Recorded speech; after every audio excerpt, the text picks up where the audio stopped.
Regarde pour les questions. Commencez. Alors, ak déglu waay ak déglu waay. ak déglu waay. kon da ngay sukk nii moo gën te xam bi day métti. mais c'est journaliste ak déglu bokk. C'est bon? Benn déclaration rek laay def quoi. Alors je remercie tout le monde.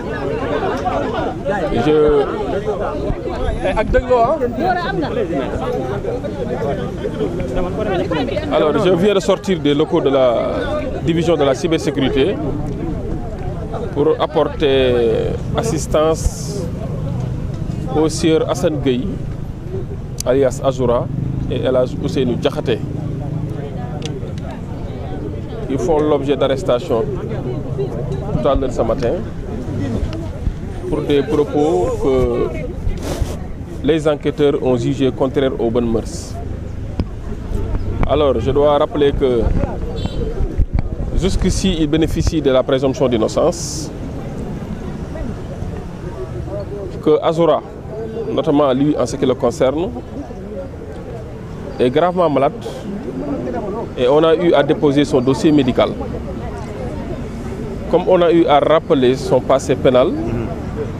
ainsi que les persécutions qui lui ont valu que sa santé soit dégradée au point qu'il ne jouit pas de toutes ses facultés, aussi bien mentales que physiques. Alors je dois rappeler que sa détention carcérale a détérioré sa santé au point que même il souffre présentement de problèmes d'articulation, de problèmes de foie et de problèmes de poumon. Pour vous dire que c'est un cri de cœur que je lance pour attirer l'attention des autorités judiciaires sur le cas Azoura, Assane Gueye alias Azoura. Alors, de la même manière, son frère El Hadj Ousseynou Diakhaté, dit Kairé 220, qui aussi a fait l'objet d'une arrestation, d'une interpellation tout à l'heure, au moment où Azoura était venu répondre à sa convocation. Quel est le motif de son arrestation? Lui aussi, on lui a sorti des vidéos, comme quoi que dans ces vidéos, il avait tenu des propos qui étaient contraires aux bonnes mœurs. Alors, je dis et je répète que pour le moment, ils ne sont pas encore en position de garde à vue. On est à l'étape des auditions. Les auditions seront terminées et les autorités vont rendre compte à la hiérarchie pour voir la suite et la conduite à tenir. waaw may wax ni maa ngi gërëm ñëpp di sant ñëpp maa ngi jóge léegi ci cybersécurité fi nga xamante ni jamono jii may wax ak yéen Assane Gueye ñu koy wax Azoura Fall ak El Hadj Ousseynou Diakhaté ñu koy wax El Hadj Ousseynou Kairé ñu koy wax Kairé 220 ñoom ñaar ñu ngi ci biir ci gàttal liñ leen di toppee wala li tax ñu leen di déglu mooy dañoo yëkkati ay kàddu yoo xamante ni nii àndul ak worma. Alors fi ma njëkk a bëgg a leeral mooy rawatina bu kaawu Assane Gueye ku ko xool xam ni nit ku feebar la te yemuñu ci wax feebar bi dañoo indi këyit bi mandarga feebar bi fan yi ci ginnaaw demoon nañu évacuer ko ba Maroc pour kër docteur saytu yaramam. beneen bi mooy ñëpp xam nañ ni jamonoy régime bii ñu génn nekkoon na nit ko sonnoon parce que jàppoon nañ ko bañ ko jàppee yóbbu ko kaso daanaka fa la wér-gi-yaramam fa la ko ñàkkee ba tey jii may wax ak yow te wér-gi-yaram gi dem na ba laal li ma tuddee articulation yi ak tànk yi laal na xëtër yi maanaam poumon yi waaye laal na res bi loolu nag comme andi nañ këyit yu koy firndeel war na attirer l'attention ñi nga xamante ji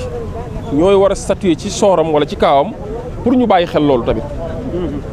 ñaareel bi mooy mbir mi daf ko jàpp ba xaw a altérer même son état mental maanaam Azoura ku ko xool sax xam ni am na lu des. alors waxuma ko nag pour trahir le secret de l'enquête mais dama koy wax pour alerter parce que daanaka prison moo nekk li nga xamante ni en 70% voire 80% moo yàq jëmmam moo yàq wér-gi-yaramam moo tamit affecté xel bi. alors li ci des rek mooy ñu fàttali ne dañ leen di déglu rek nekkuñu en position de garde à vue moom ak Ousseynou Diakhaté yëpp bi nga xam ne moom mi tam kenn convoqué ko dafa ñëw fii ànd ak Azoura Fall pour jàppale ko te dégg naa sax si kàddu ñu ni bokkoon na si ñi ko doon ñaax pour mu ñëw uyu si par respect aux institutions judiciaires alors kon kii ñëw ba fii ànd ak moom yaakaar naa bu amoon lu muy reproché boppam peut-être dina jéem a organiser son injoignabilité wala mu jéem a xool nan lay échapper à l'administration de la justice waaye dafa ñëw ba fii si buntu bi lañ ko fekk ne ka topp ñu gars yi nit ñi topp ko mu ànd ak ñoom dem ñoom ñëpp nag bàyyi naa leen ci dal ñu ngi ànd ak dal ànd ak ngëm laaj nañ leen si question yu tontu nañ ci ak dal et en toute responsabilité li si des nag mooy police àttewul day def enquête rek bu jaree dossier bi jàll dem justice tamit dina si indi li mu ci war a indi ci jeexital bu ko jarulee tamit lépp dina yem fii loolu tamit ça n'a absolument rien à voir ak seen liberté parce que dossier la mais liberté doomu aadama liberté am la alors liberté googu nag moo wax ne nekkul ni nit yaa ngi ci loxoy police rek que ñàkk nga sa liberté déet parce que mën nañoo leen auditionné bu ñu paree ñoom ñëpp ñu ànd ñibbi reste nag à la disposition de la justice comme mën nañ leen di jël tamit bu fekkee procureur da ko décidé ñu jël leen yóbbu leen mais lu mu ci mën a doon nañu bàyyi xel loo xam ne loi moo ko wax rawatina koo xamante ne nii yaramam neexul daanaka kamu doonoon avant muy am problème judiciaire doonatu ko Azoura ñëpp xam nañ ni ba mu génnee si kaso bi genn wàllu nit la ba tey alors li si des nag dama koy bàyyi kilifa yi ñoom ñooy xool ba xam ndax mbir mi fan lay yem waaye nag témoignage bi ma bëgg andi ci moom rek mooy mu ngi d'abord gërëm soutien yi jóge Pastef ak jóge ci Sénégal gépp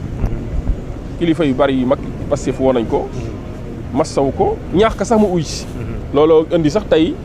fajar teel mu egsi fi alors nee na mu ngi gërëm ñëpp di sant ñëpp di wax ni mu ngi gëm yàlla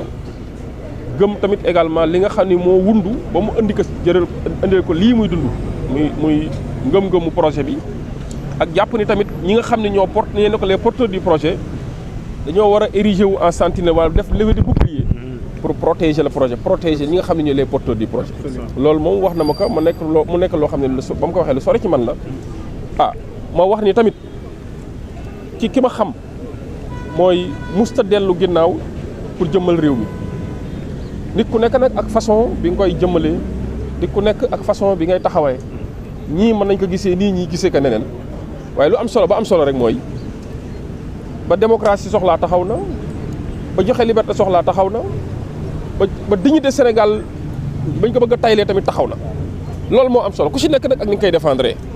am na ñoo xam dañ koy défendre par seen xam-xam ñii nañu défendre ko par seen alal ñii dem défendre ko taxaw ci mbedd mi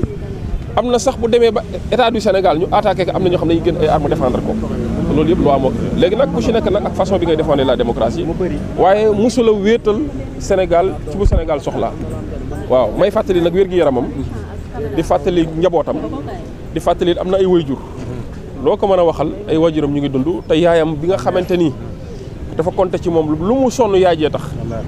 compter na ci moom bu baax a baax a baax a baax a baax pour mën a dund comme ni doom di dund di jàppale ay waajuram kooku moom tamit baax na ci ma fàttali ko di masaw tamit ay waajuram xam naa li ñuy dund nii metti na di masaw ay seen i am di jàmm yi nga xamante ni ñoo àndoon en période de galère comme jamono ji tamit ñoo àndoon tamit ñoom ñëpp maa ngi leen di masaw di wax ni nag dañu wóolu justice voilà il faut qu'on fasse confiance à la justice. wóolu justice mu bëri ñu naan vidéo bu yàgg la. dem nañ sax ba ñu bëri di prévoir des plaintes contre ki nga xam ne moom moo génnee vidéo boobu noonu. waaw d'accord ndax loolu am na lu si yoon prévoir. waaw d'accord xam nga yoon dani mbir moom bu fekkee app biñ ko appal pour topp ko jeexul pour délit yi lu ci bëri 3 ans la maanaam nit ki bu defee bu ñu jàppee dafa def loo xam yoon da koy tere procureur am na 2 at pour topp ko. bu fekkee contravention yi des fois yenn yi 1 an la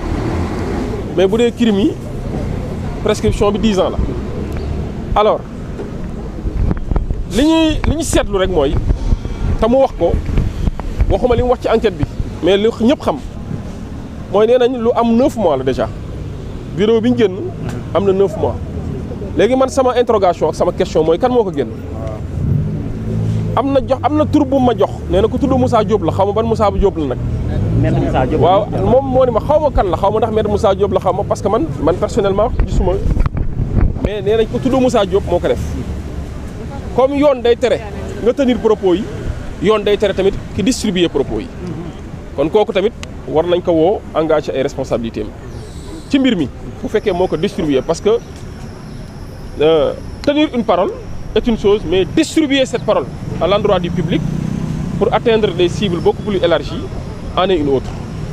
alors kon distribution bi tamit de propos contraires aux bonnes mœurs yaakaar naa koo tamit war na ñëw ñu woo ko laajkat dans yan condition la amee loolu ak lan moo tax mu génn ko ñetteel ba mooy nit ki boo ko toppee ne dafa saaga loolu toppee ko diffamation kaka topp tamit dafa war a ñëw ñu déglu ko ci porter plainte dafa war a ñëw ñu déglu ko wala bu ñu jàppee ni dafa am nit koo xam dafa jàpp ni moom lañu visé dafa war a ñu déglu ko xaw ma Samba la xaw ma Demba la waaye dama ni Sénégalais fii bu fu gis ñu saaga ko ci vidéo wala mu ñu tenir ay propos ay maanaam ay kaddu yoo xam dafa jàpp ni moom dafa porter atteinte à son image ou à son honneur ou à son honorabilité kooku day ñëw doxantu ba fii ñu tuddee cybersécurité ñoo porter plainte kon keneen warta am privilège yu toog foo xam ne c'est des milliers de kilomètres du Sénégal ñu taxaw ñu koy defal enquête di ko defal PV te mu war a ñëw parce que ñun nag dafa am koo xam ne moo ñu jàngal ne tous les Sénégalais sont de simples citoyens kon simple citoyen nag moo war a tax boo gisee ni da nga am ku la wax lu waxul nga ñëw porter plainte ñu déglu la voilà foofu rek laa mën a yem ci wax ji di leen gërëm di leen sant encore une fois di ñaanal Azoura ak El Hadj Ousseynou Kayre incha allah yàlla teggi leen natt bi nga xam ne moom la ñu dund nii. prévoir ngeen plainte ki def di génne vidéo ba. waaw dama ne ñooñu ñu ngi je pense que c'est une question de bon sens de logique et de bon sens. On n'a pas besoin de plainte pour ça parce que am na yoo xam le procureur de la République peut s'autosaisir léegi comme mbir mi am na nag dañ koy bàyyi ak cëgalu guyam moom mu xool lu muy def ak mbir mi waaye rek damay fàttali ne nga wax mbir la mais ñu jël say wax tasaare ko tamit beneen mbir la maa ngi leen di gërëm. merci beaucoup honorable député maître Tall moom nag moo doon wax jëmale ci nag ci li nga xam ne nag moom moo daal di xew ci biir boobaak léegi ci la moo wax nag